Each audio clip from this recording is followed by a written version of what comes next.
মানুষ মরে যাওয়ার পরেও যে 7টা জিনিস তার কবরে পৌঁছায় তার মধ্যে একটা হচ্ছে মসজিদান বানাহু। সে যে মসজিদ বানিয়ে গিয়েছে ওই মসজিদের সওয়াব। সুবহানাল্লাহ পড়েন। আপনি টাকা দিয়ে মসজিদ বানিয়ে দিলেন, ওই মসজিদে মুসল্লিরা নামাজ পড়ে, রোজাদাররা এসে ওখানে ইফতার খায়, তাহাজ্জুদ আদায়কারীরা তাহাজ্জুদ পড়ে, তাদের সওয়াবের কমতি হবে না, কিন্তু তাদের সওয়াবের একটা পার্সেন্টেজ সওয়াব যে ব্যক্তি মসজিদ বানালো তার আমলনামায় আল্লাহ ঢুকিয়ে দেয়। এজন্য বেশি বেশি মসজিদ বানাতে রাজি আছেন তো? আল্লাহর হাবিব সাল্লাল্লাহু আলাইহি ওয়াসাল্লাম বললেন, সাবআতুন ইউযিল্লুহুমুল্লাহু ফি যিল্লি ইয়াওমা লা যিল্লা ইল্লা যিল্লু। 7 শ্রেণীর ব্যক্তিকে আল্লাহ তাআলা কিয়ামতের দিন আরশের নিচে ছায়া দিবে, যেদিন আল্লাহর আরশের ছায়া ছাড়া কোনো ছায়া পৃথিবীতে থাকবে না। সেই দিনটা কি এই দিনের মতো? কিয়ামতের দিনটা আজকের এই দিনের মতো হবে? 50,000 বছর হবে। এটা লেন্থ, এটা ডিউরেশন। ক্বাআন সাফসাফা লা তারা ফিহা ইওয়াজা ওয়ালা আমতা, লেভেল প্লেইং ফিল্ড, তামার জমিন। একটু কল্পনা করেন তো ওই দিনটা কত ভয়ঙ্কর। বাবা ছেলেরে চিনবে না ওই দিন, ছেলে বাবারে চিনবে না, স্ত্রী স্বামীকে চিনবে না, স্বামী স্ত্রীকে চিনবে না, পীর সাহেব মুরিদ চিনবে না, মুরিদ পীর সাহেবকে চিনবে না, নেতা কর্মীকে চিনবে না, কর্মী নেতাকে চিনবে না। হায় হায়, ইয়া নাফসি বলে কাঁদবে। সূর্যটা মাথার কাছে চলে আসবে, সূর্যের তাপে মাথার মগজগুলো গলে গলে নাকের ছিদ্র আর কানের ছিদ্র দিয়ে টপ টপ করে বেয়ে বেয়ে পড়বে। তৃষ্ণায় মানুষগুলো পাগল পাড়া, জিহ্বাটা বের হয়ে নাভি পর্যন্ত ঝুলতে থাকবে। সেদিন সবাই পাগলের মতো ছুটতে থাকবে, কোন ছায়া নাই আল্লাহর আরশের ছায়া ছাড়া। আল্লাহর হাবিব বললেন 7 শ্রেণীর ব্যক্তিকে আল্লাহ তাআলা আরশের নিচে ছায়া দিবেন। এর মধ্যে 1 শ্রেণীর ব্যক্তি রাজুলুন কলবুহু মুআল্লাকুন বিল মাসাজিদ, ওই ব্যক্তি যার হৃদয়টা সবসময় আল্লাহর মসজিদের সাথে লেগে থাকে। মসজিদের সাথে যার হৃদয় লেগে থাকে তাকে আরশের নিচে ছায়া দিবে কে? এজন্য মসজিদের সাথে যেন আমাদের হৃদয়গুলো লেগে থাকে। অনেকেই দেখবেন এত ভালো নামাজে জোহর পরে টেনশন করে, আসরটা কই বলবো, আসর করে চিন্তা করে মাগরিবের সময় আমি কোথায় থাকবো, মাগরিবের সময় টেনশন, ইস এশাটা হয়ে গেলেই তো শেষ। এরকম লোক আছে না নাই? এদেরকে সেই কঠিন ভয়াবহ দিনে আরশের নিচে ছায়া দিবে কে? তারপরে মসজিদ, আমাদের 4 নাম্বার পদ্ধতি মসজিদকে পরিচ্ছন্ন রাখা, মসজিদকে ঝাড়ু দেয়া। মসজিদকে যারা পরিষ্কার করে তাদের হৃদয়ের যন্ত্রণা দূর করে দেয় কে?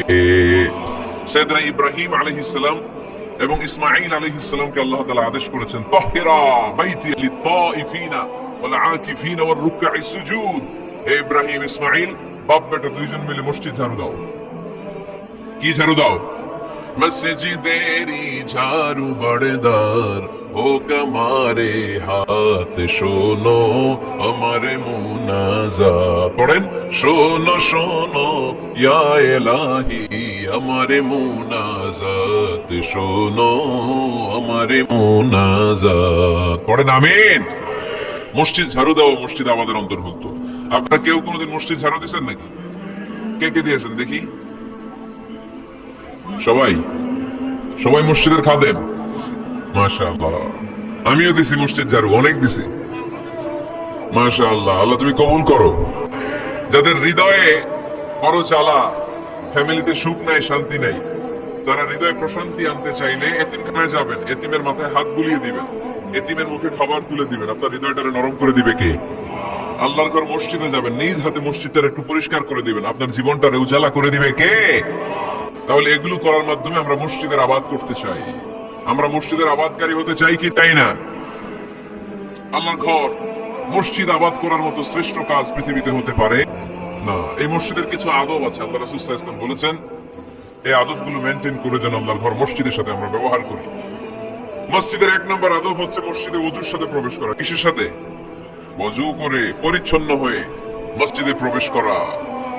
এজন্য অপবিত্র অবস্থায় গোসল ফরজ, এরকম অবস্থায় মসজিদে ঢোকা যাবে? কথা বলেন, ঢোকা যায়?